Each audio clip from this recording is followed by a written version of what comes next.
Welcome back to Light Beer, Dark Money. I'm Sean Noble. I am Chris Clements. And as you can tell, my voice is rather deep today. Yeah, it sounded like Walter Cronkite.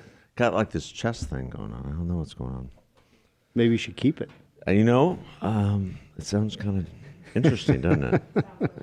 No, it's not it's COVID. Definitely the radio voice. But it's something, and it's gone through our house last week. So, well, a little bit different tone. Did your wife have his deep voice right now? No, when I left the house this morning, she's like, "I feel horrible." I'm like, "Oh, here we go." Well, it's in the post-COVID world, everyone's getting everything else. Yeah. I guess the flu is making a comeback. Yeah, well, flu and bugs of all sorts. We have kids in school.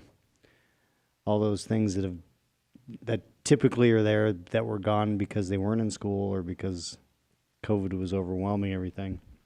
Which is all the more reason to keep people wearing masks on airplanes. Yes. For another 15 days. I'm so frustrated because we have a trip next week, and I was like, we have a chance to. Yeah, I thought this weekend was it. Yeah. And no, thank you, Dr. Faustus. Yes. And the CDC. The problem is that there's 2 weeks. Yeah. Well, here we go again. Even Joe Scarborough, not who is a an conservative intellectual, anymore, mighty person, right? Yeah.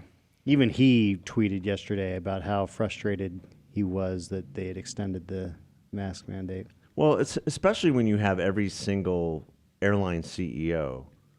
I mean, every single one of them. Pretty much every one of them. Every one of them. Yeah. And the trade associations. The trade associations, everyone has written to the government and said, this is not needed.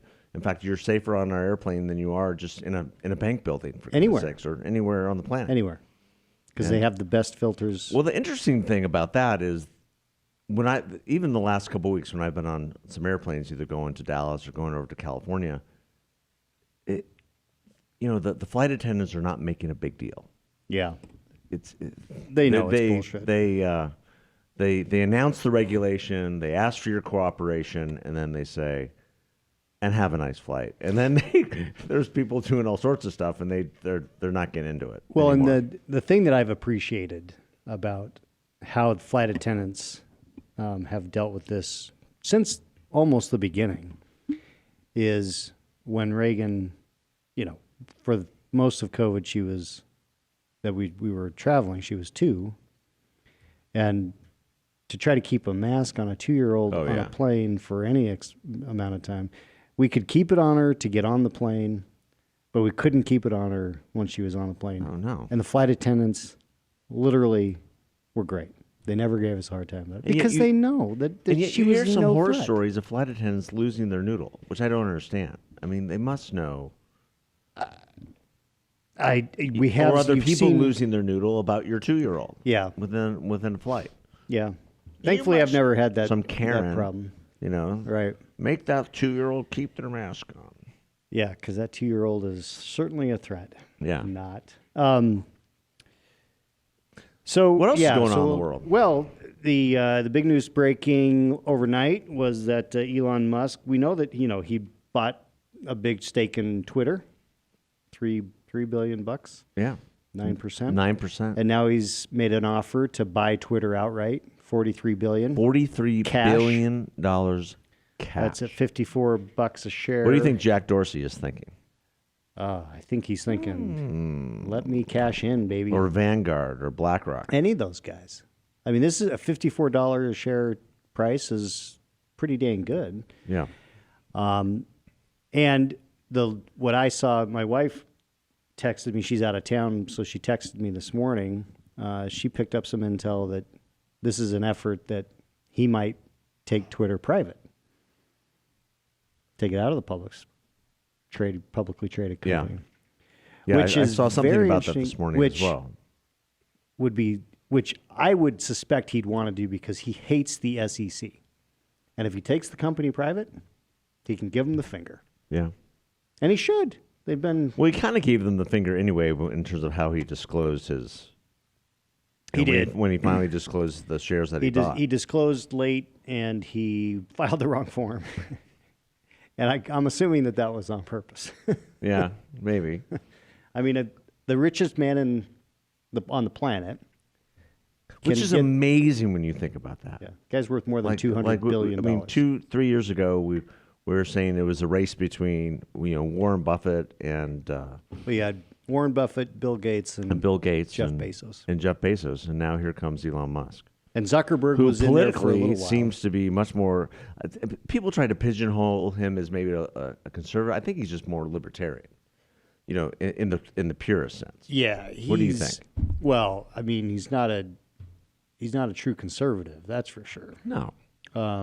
He's libertarian in some things, but this is a guy who is so much a believer in green energy that's where he's made all his money. Now, I criticized him years ago for the amount of government subsidies his companies were taking. This company didn't make any money for years. And was taking government handouts. Right. So he's a business guy. And he may have some conservative leaning ideologies. I think he just doesn't like authoritarian control. So that's a good thing. But it'll be interesting to see if this actually comes to pass. And Ben Shapiro retweeted, there was an employee of Twitter that said, if Elon Musk comes in, I'm going to have to rethink my status as an employee of this company. And Ben Shapiro says, this will be the greatest purging of leftists from Twitter. Just voluntary. Which may be, yeah. And good for all of us, if that's the case, because they have been, they've not treated information the way that you would in an open and free society. Well, one of the leading pieces on the Daily Wire today is Elon Musk can go F off. Reaction explodes online over Musk's bid to outright buy Twitter. Take it private. Yeah. People on the left are like, oh my gosh, this is so horrible. We might actually have to let back on Donald Trump and Tucker Carlson and Alex Berenson and everybody else who were tossed off by talking truth. Yeah. Well, Trump maybe not. I mean, Trump, you can go any direction on that, but Berenson and others, I mean, the things that they got kicked off Twitter for are absolute 100% true fact. Yeah. Now. Yeah. But back then it was misinformation. It was misinformation. Yeah, we talked about that at our last podcast. It's just unbelievable. Yeah. Max Boot. I'm frightened by the impact on society and politics if Elon Musk acquires Twitter. This is the same Max Boot that tweeted that the Biden Hunter laptop story was a Russian misinformation ploy and not real. I mean, just as fact. What? It was Russia for years. Russia. Yeah. He says, we need more content moderation, not less. Oh, my goodness. Yeah. I mean, we've talked about this a little bit. I am a free speech absolutist. I just think that if you have a platform like this, yes, it's private. Yes, it's a public company, but it's a privately owned business, whatever you want to call it. But it's in the public square, and therefore, so that then raises a question: is if Elon takes it private, that undermines even more the argument that it's a quote unquote utility or something that needs to be regulated. Yeah, because it's ultimately, well, I disagree with what Twitter did.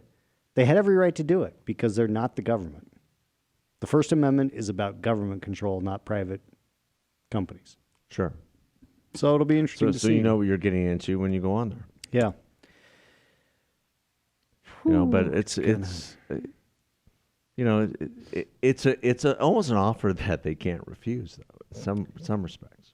I'm sure they will refuse it. Well, I don't know. Will they? I mean, if you look at the big institutional investors, the risk for Twitter in the long run is it becomes so toxic that, because the value has gone down. Sure. It only went up after Elon disclosed that he had bought a huge amount of stake.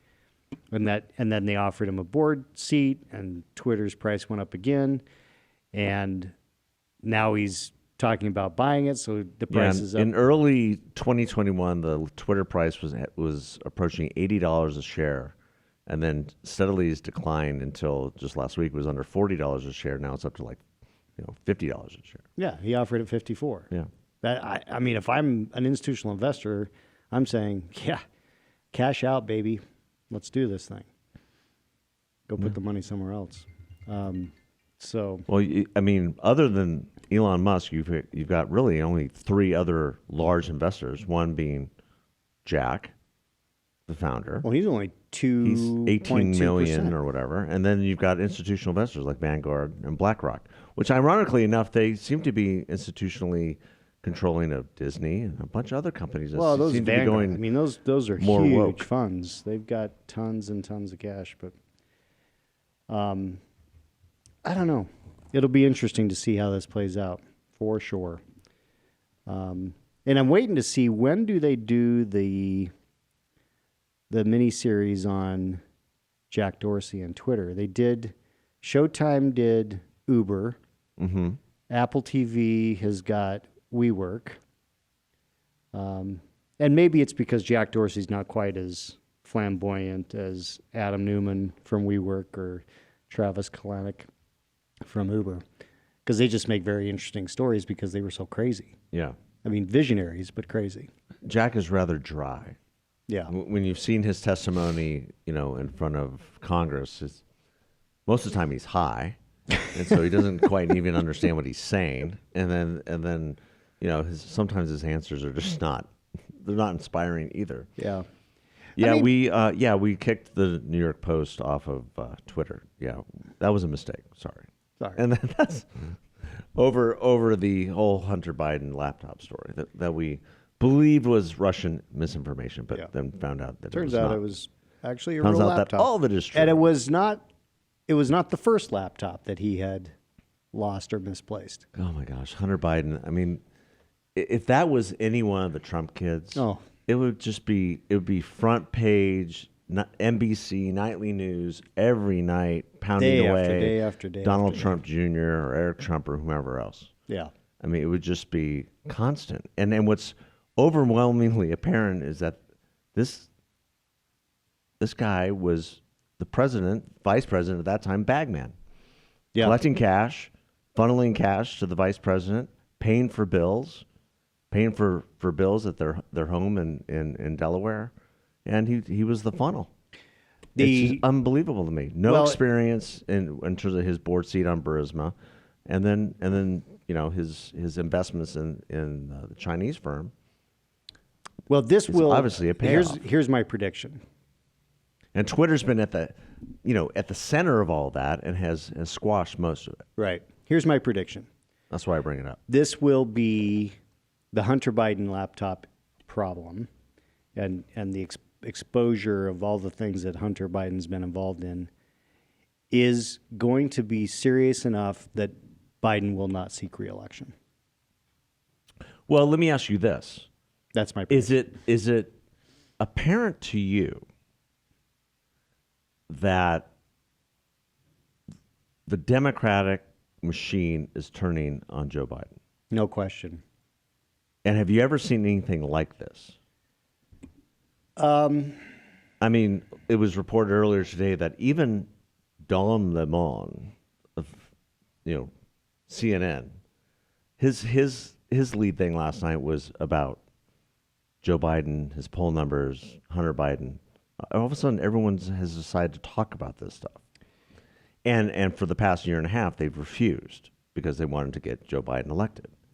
But now that we're almost in a war, now that the economy is, tilting on recession, or all these things are coming to light, which everyone knew to be true, but now it's overwhelming.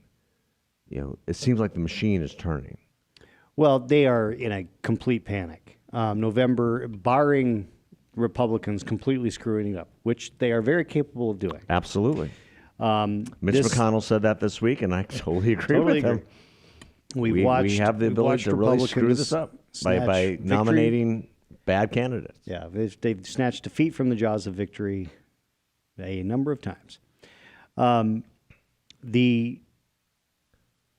have you seen something like this? I mean, I don't- I can't remember anything like this. And I mean, Obama had his issues, but very popular, very charismatic, very likable. Democrats and even some Republicans, generally, you might not have agreed with his policies, but they supported him as a president. I think that the closest I could Bill come... Clinton, even with all his problems, it was not like this. No, I mean, it's interesting because when Bill Clinton was going through impeachment, while, the challenges of what he had in his past did lead to impeachment, there were Democrats that voted for impeachment. Yeah.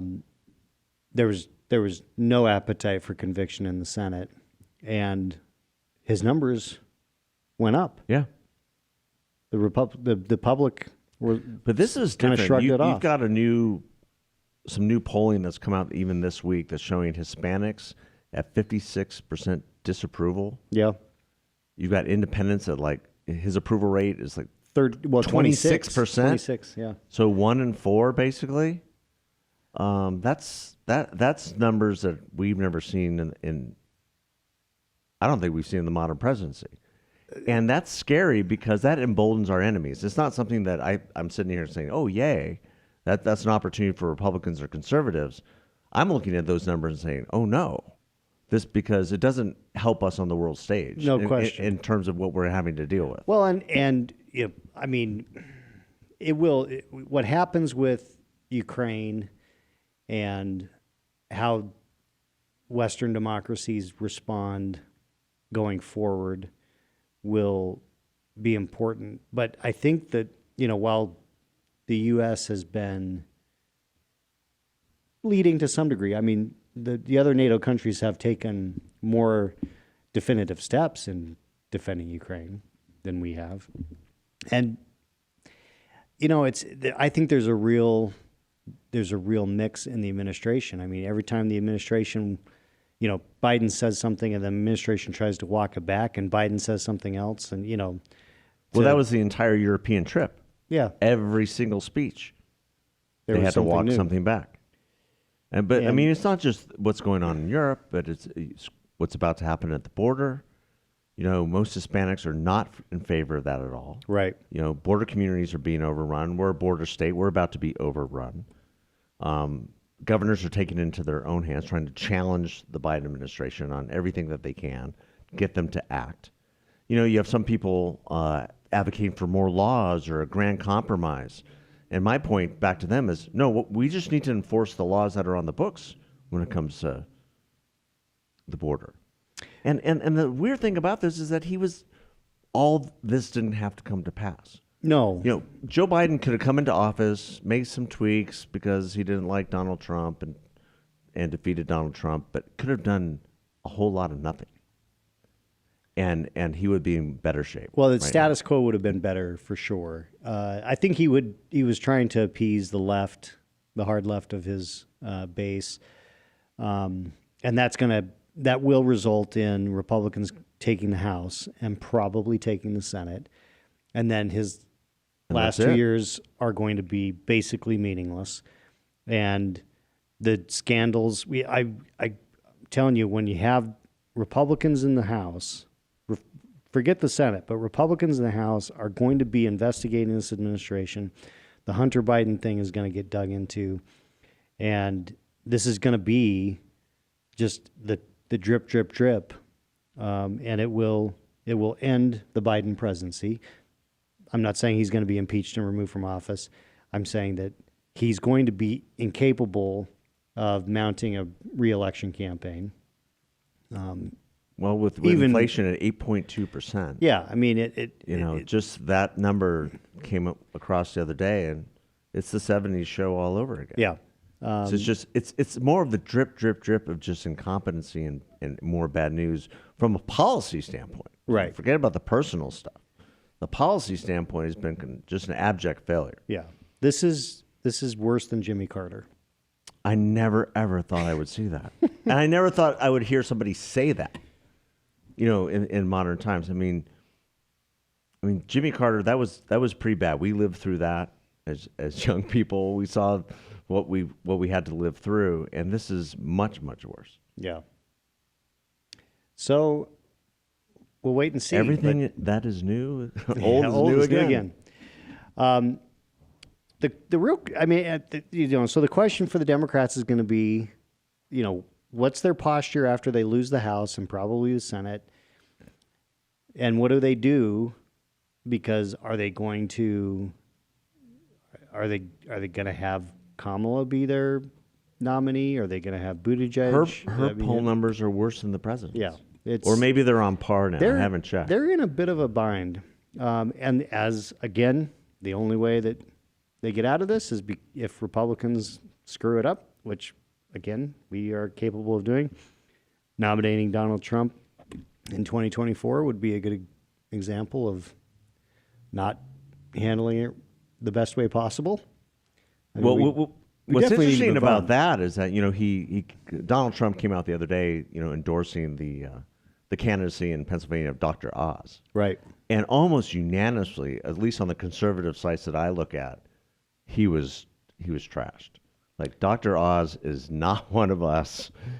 That is a bad choice. Who is advising you, Mr. Trump? But Trump isn't one of us.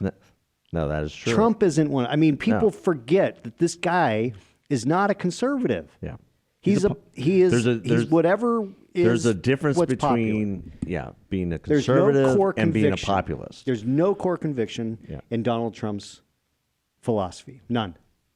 In that respect, he's no different than Joe Biden. No guiding principles. Right. It's whichever way the wind blows. Right. So you're a party to whoever's in your ear last. Yeah. For Joe Biden, it's Bernie Sanders or AOC. Right. Sandy Cortez. So it would For be Donald nice. Trump, It would be nice knows? if Republicans had somebody in 2024 that had some guiding principles, whatever they are, just had some guiding principles. They weren't just flailing in the wind. But maybe that's asking too much. Because you owe it to your philosophy to learn how to win. Yeah, exactly. Yeah, but you have to have a philosophy. That's kind of important. The state of American politics is a sad state of affairs. Yeah, it is. The country is suffering from it. Because the last two presidents now, Trump and Biden, had no core philosophy. In Trump's case, at least we had people around him that had a core philosophy, so there was good policies, at least. Well, you had four people who finally came around him that were in the right space to enact core principled policies. The first being Mike Pence, which I've said on this podcast before. Right. Mike Pence not only saved the republic, he probably got more done than any other vice president in modern history in terms of the legislative successes and the judgeships. That's which probably people don't give him something- enough credit for. No, but and it's probably really something true. historic. I mean, historically, Mike Pence is the most consequential vice president we've ever had. Yeah. That's a huge statement, but I think you're absolutely correct. Well, because there's no way that Trump on his own would have been able to accomplish, from a policy perspective, the things that were accomplished: the tax cut, the pullback of regulations, the nomination of good conservative judges who adhered to the Constitution. I mean, that came from the vice president's office. It did. It did. And it was his office that was vetting the judgeships. It was his office working with Congress to get those tax cuts and less regulation put through. The Trump presidency will go down as one of the most deregulatory presidencies in modern history, which was a good thing. Yeah. And I mean, the economy and the pre-COVID, judgeships, the economy that speaks was for itself. cruising. Yeah. Well, and thankfully Twitter had nothing to do with that. that's well, we'll the Twitter see, dumpster fire lived on. We'll have to report back, I mean, people will know what happens, but it will have a further conversation, especially if Elon does, in fact, purchase Twitter and takes it private. What are all these people in California going to do? All these lefties going to do with their Teslas now if he takes over Twitter? Oh, that's a great question. You know, because that's like the number one car in California. Are they going to burn them and blow up their batteries? No, they don't want to pay the gas prices. Yeah, for $7 gas. I don't even know what gas prices are. Well, yes, I do. The beauty of driving a Tesla. I do. The beauty of driving a big GMC truck. Yeah. You have a God big bless truck. America. God bless America. But Teslas are made in America, Yeah, they so are. God bless America. Well, I think what we he's wish doing Elon is the best. I mean, and not only do I think I think it's great. I think it's funny in some ways. I think some of his tweets over the weekend about what about Twitter and what it really is have been fascinating and fun.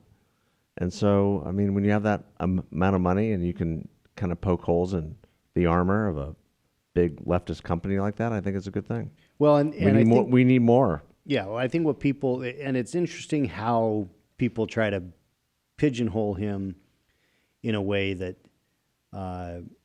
like he's a right winger. He's not. Never has been. Not at all. But that's how they're dealing with this, I guess. Well, and yeah, when MSNBC has commentators start calling you a racist, that your platform is actually that your car company is actually racist in some ways, then you know you're winning. yeah, yeah, You were know right. there's something behind the madness. Yeah, exactly. Well, if he owns a Twitter as a private company, he's not cancelable. No, not at all. Maybe that's Even the as their answer. largest shareholder, Yeah. that'd be hard to do. Right. Well, we'll good see luck how to it all him. plays out.